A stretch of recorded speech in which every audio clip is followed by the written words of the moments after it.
আসসালামু আলাইকুম এভরিওয়ান, কেমন আছেন সবাই? আশা করছি সবাই খুব ভালো আছেন, সুস্থ আছেন। আলহামদুলিল্লাহ আমরাও ভালো আছি। অনেক দিন পরে আরেকটা লাইফস্টাইল ব্লগে সবাইকে ওয়েলকাম জানিয়ে শুরু করছি আজকের ব্লগটা। মাঝখানে অনেক দিন গ্যাপ চলে গেছে, আপনাদের সঙ্গে কোনো ডেইলি ব্লগ শেয়ারই করা হচ্ছিল না। শরীরটাও বেশ খারাপ ছিল, এখনও ঠান্ডা তেমন একটা ভালো হয় নাই। তারপরও ভাবলাম অনেক দিন যেহেতু হয়ে গেছে, তো আপনাদের সঙ্গে ছোট্ট একটা ব্লগ শেয়ার করি। গতকাল রাত্রে গিয়েছিলাম বাজারে, বাসায় একদমই বাজার শেষ হয়ে গিয়েছিল।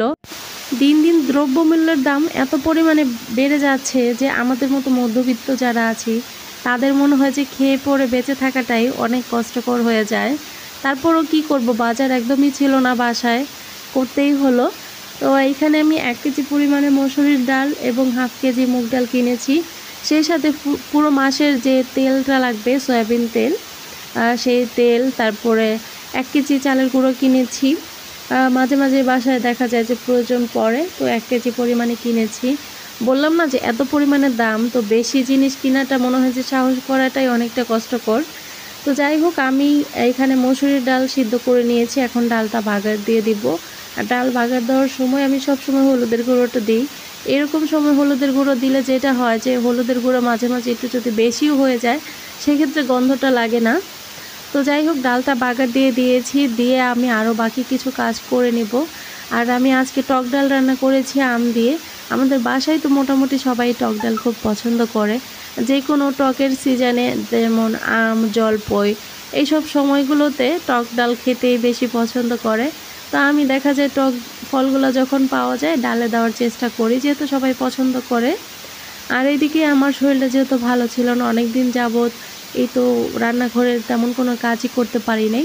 তো আজকে পেঁয়াজ আর আলু কিনে নিয়ে আসছি যেহেতু, তো ভাবলাম যে একদম পেঁয়াজ আলুর যে রেকটা আছে ওইটাকে মুছে আমি একবারে রেখে দেই।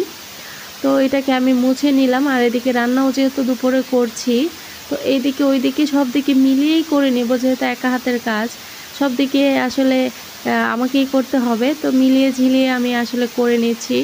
আজকে আলু দিয়ে করলা ভাজি করছি। আর করলা ভাজি আমার রাজের খুবই পছন্দ। সে হচ্ছে করলা ভাজি যদি তাকে আমি প্রতিদিন খেতে দিই, সে প্রতিদিনই খেতে পারবে। তো তার জন্য করলা আলু দিয়ে ভাজি করে নিচ্ছি। আর এদিকে পেঁয়াজ আলুর র্যাকটা আমি ভালো করে মুছে নিয়েছি। মোছার পর এখানে আমি এখন পেঁয়াজ আর আলুগুলো রেখে দিব। গত মাসেও পেঁয়াজ কিনেছিলাম 60 টাকা কেজি, আর এই মাসে যখন পেঁয়াজ কিনতে গেছি তখন হয়ে গেছে 85 টাকা কেজি। আলু কিনেছিলাম 50 টাকা, এখন হয়ে গেছে 60 টাকা কেজি। মানে প্রতিনিয়তই জিনিসের দাম শুধু বাড়ছে আর বাড়ছে, কমার কোনো নামই নেই। তা আমি এখানে অল্প করে পেঁয়াজ আর আলু কিনে নিয়েছি, 2 কেজি আলু আর 2 কেজি পেঁয়াজ। কারণ যেহেতু বাড়িতে চলে যাব, কয়েকদিন আছি আর বাকি, তো বাড়িতে গেলে আসার পরে দেখা যাবে পেঁয়াজগুলো নষ্ট হয়ে যাবে। তো এই জন্য অল্প অল্প করে কিনে নিয়েছি। আর এদিকে আমার করলা ভাজিটাও হয়ে গেছে, সেই সাথে হচ্ছে ভাত বসিয়ে দেবো। তো চাল যেহেতু শেষ হয়ে গিয়েছিল গতকাল রাত্রে, তো চাল কিনা হয়েছে। এখন চালের বস্তাটা খুলে আমি ভাত বসিয়ে দিব। 1 বস্তা চাল কিনে নিয়ে আসছি। আর প্রতি মাসে দেখা যায় যে আমাদের 25 কেজির একটা চালের বস্তা লাগে। তো এই মাসে ভাবলাম যে একবারে 50 কেজির একটা বস্তা নিয়ে আসি। 25 কেজি বস্তা নিয়ে আসলে দেখা যায় অনেক সময় মনে হয় যে বস্তায় চাল কম থাকে, এরকমটা আমার মনে হয়। কারণ আমি সবসময় দেখা যায় যে বড় চালের বস্তাই কিনি, যে একবারও যেন 2 মাস চলে যায়। তো এবার একটা ছোট বস্তা কয়েক মাস কিনেছিলাম, 3-4 মাস, 25 কেজির বস্তা, সেটাতে মনে হচ্ছে যে তেমন কোনো আয় পাওয়া যায় না।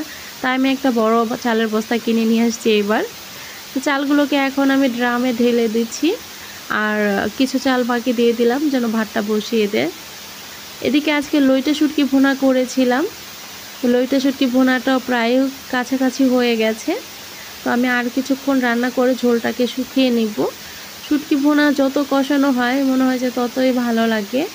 তো এই তো আমার শুটকিটা আরও কিছুক্ষণ হবে। রান্নাবাড়া শেষ করে প্রায় এখন দুপুর হয়ে গেছে, আজানও দিয়ে দিয়েছে।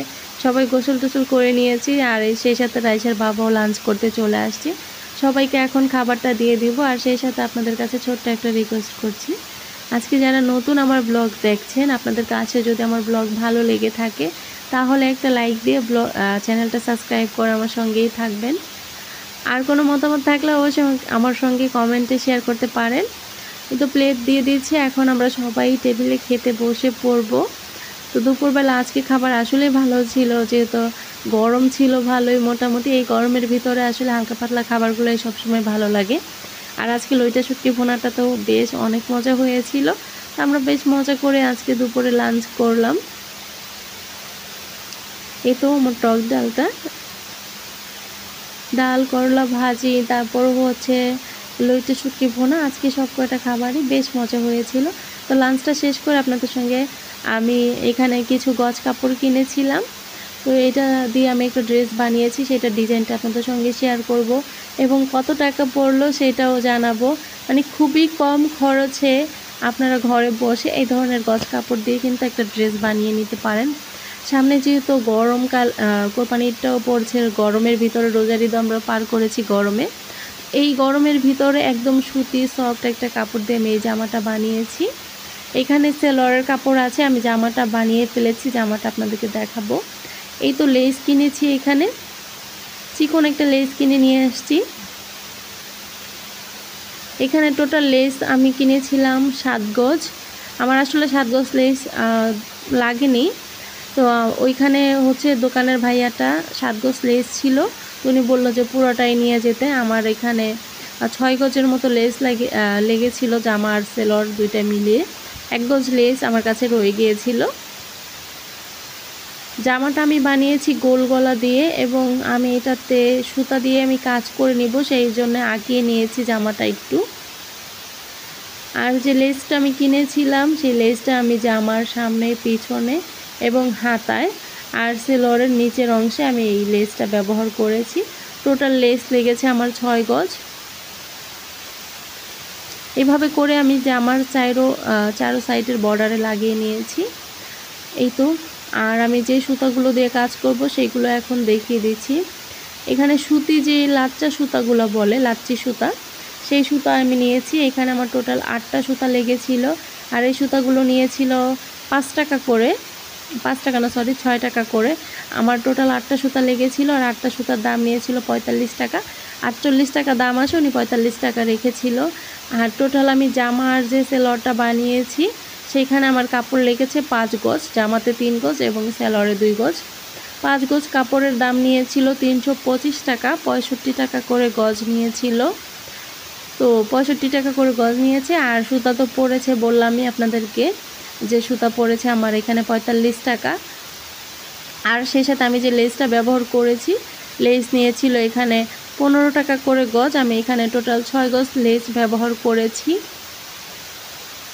এই তো এই সুন্দর জামাটা আমি খুবই কম খরচে 400 থেকে 450 টাকার মতো আমার খরচ পড়েছে।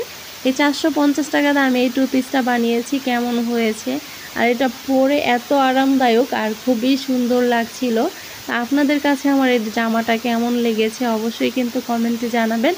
আর যদি এই জামার মতো আরও কিছু জামার ডিজাইন দেখতে চান অথবা সেলাইয়ের ভিডিও দেখতে চান, কাটিং ভিডিও দেখতে চান, সেগুলো কমেন্টে জানাতে পারেন, তাহলে আমি চেষ্টা করব সেই ভিডিওগুলো শেয়ার করার। এই তো সেলরটা আমি খুবই সিম্পলভাবে বানিয়ে নিয়েছি, বানানোর পর আপনাদের সঙ্গে শেয়ার করছি। তো আজকের মতো এখানে বিদায় নিয়ে নিব। সবাই ভালো থাকবেন, সুস্থ থাকবেন। আল্লাহ হাফেজ।